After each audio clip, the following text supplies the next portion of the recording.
Okay, hello everybody. We're going to be continuing our series on awakening Jewish identity. Last time, we just laid out this pattern of anti-Semitism that didn't start today, didn't start in this generation, has been going on since the beginning of Jewish history, since the beginning of us as a people. And part of that was just to help us realize that we've been here before, and so we know we're going to be able to get through this. We know we're going to be able to handle this. We know we're going to make it on the other side. And I tried to sort of show the bigger arch of those, how the stories of anti-Semitism led to greater victories later on. However, that doesn't mean, God forbid, that we should want this in the first place. And second of all, that the pain isn't absolutely real. And today, I want to talk about that first response to anti-Semitism. We laid out sort of the ideas of anti-Semitism a little bit. And the first response, before getting to the proactive and the positive, is really to feel the pain. And that's what this week is going to be about.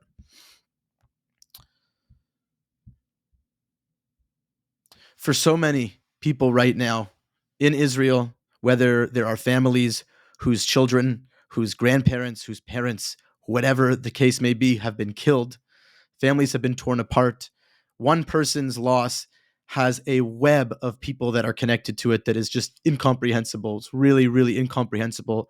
The pain is vast. It's still ongoing, way post October 7th. There are soldiers that are dying. Families, of course, are grieving the original October 7th massacre. The way that it was done, none of it is to be believed. It is absolutely, absolutely painful. And so I think that one of the first steps in order to deal with this, even in a sustainable way, meaning not just as an immediate reaction, although that's completely normal, is to acknowledge the pain, and to understand how deep this is, how deep this pain is in our people and in so many individuals and their families right now as we speak. And that has nothing even to say about all the anti-Semitism and the fear that are in the hearts and minds and souls of Jews everywhere. So just in terms of acknowledging the pain, the way we tell the Jewish story, this is also again from our Haggadah. When describing and discussing the Haggadah, the rabbis say, Matchil beginut umesayem beshevach.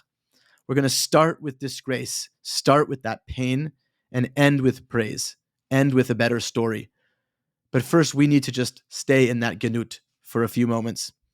This pattern that we talked about with the redemption eventually of anti-Semitism doesn't minimize the pain.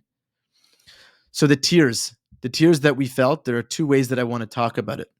Just want to take a brief moment to discuss this idea that God has feelings and what does that really mean? Of course, we believe in sort of this infinite, transcendent creator that is beyond human comprehension, but also that there is a part of the divine that we relate to that is intimately connected to the human experience and what is going on in this world. And so I think it's really important when we say the cries of Hashem or the love of Hashem, these concepts, we can relate to them on the level of human beings because we know what it means to love another human being, or we have an experience of that. But we can't even possibly comprehend the level of love that the creator of the universe has for us. It's not in the realm of comprehension. We cannot comprehend. All we do know is that human beings, in order to create life, in order to be the most like God, we create new life forms, is that it happens through the highest levels of human pleasure and love between two people that come together and create life. So we know that there's this deep intimacy with creativity and love. And the human love that parents feel for children is on such a complex level. It's so deep, it's so unbelievable. But it's nothing compared to the next step, the next life form of Hashem to us. We can only understand it in the human realm and think it's wow. It's kind of like if you were to think about how two ants would love each other.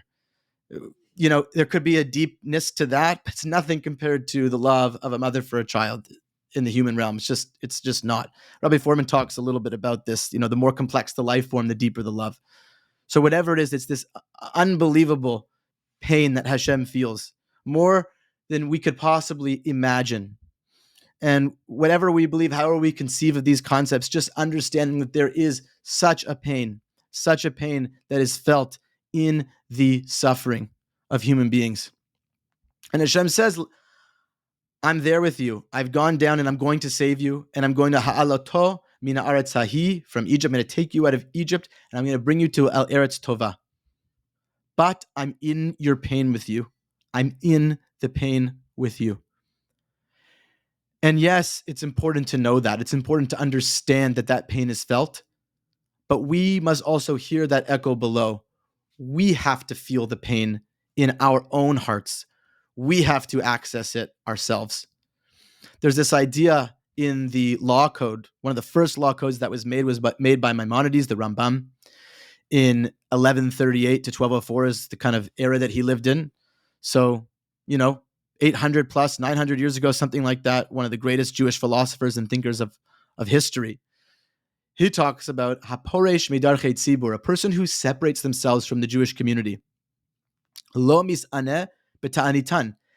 One of the characteristics of that kind of person is someone who does not feel the pain of the people, the pain of brothers and sisters. That is a quality and characteristic of what it means to be a Jew, is to feel the pain that, God forbid, other people are feeling within themselves. We need to be able to stay there and be present to that as the first response, not a numbing, but a feeling. And in a way, this is part of how we intimate the divine, Hashem. It says in the Gemara, Heve domelo, be like God. Mahu chanun v'rachum, just as he is compassionate and full of rachamim, mercy. Af ata hayeh chanun v'rachum. So you should be merciful and compassionate to people. You should feel with them. There is something beyond this world in doing that for another person. In fact, in Judaism, the word rachum, compassion or mercy, comes from the root rechem, which is a womb. It's this womb-like experience, this womb-like connection.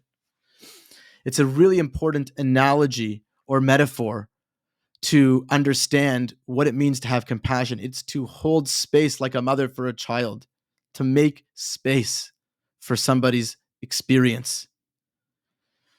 There's something primal about accessing that state, and something so important for the person in that state of receptivity to the compassion, just like the warmth of a mother holding a child in the womb.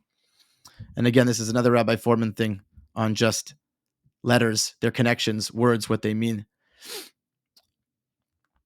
So just to conclude this section of feeling pain, feeling the pain of our people, there are two psalms that many Jews are familiar with.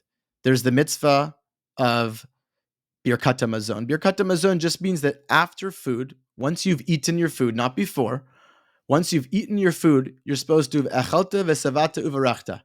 You're supposed to eat, feel a sense of satisfaction in that eating, in that experience of being given food, uverachta, and make a blessing. That's what we say, Baruch atah Hashem.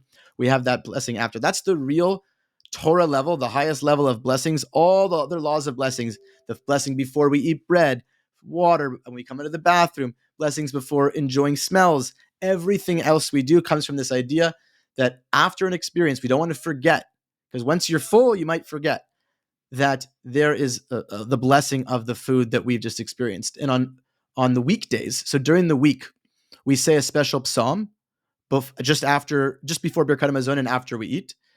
It's the psalm that's a reflection and a meditation, the experience of exile. Al naharot Bavel sham yeshavnu, gam bachinu bezachrenu es Tzion. Sitting by the rivers of Babylon. This is the first experience of being kicked out after being there for so long, kicked out of Eretz Yisrael, the land of Israel. Yashavnu gam bachinu bezachrenu et Tzion. We sat there and we cried in the memory of Zion, in the memory of that world that we were in. How can we sing a song to God on this foreign land? And then the famous thing we say at every single wedding, even in that highest state of joy, we stop and we say, Im eshkachech Yerushalayim tishkach yamini. If I forget Jerusalem, if I forget what I had, let me forget my right hand. We say that every day. That pain, there's a part of our soul. We have different, let's say, chambers. There's a chamber in our soul that needs to be connected to the pain of our history.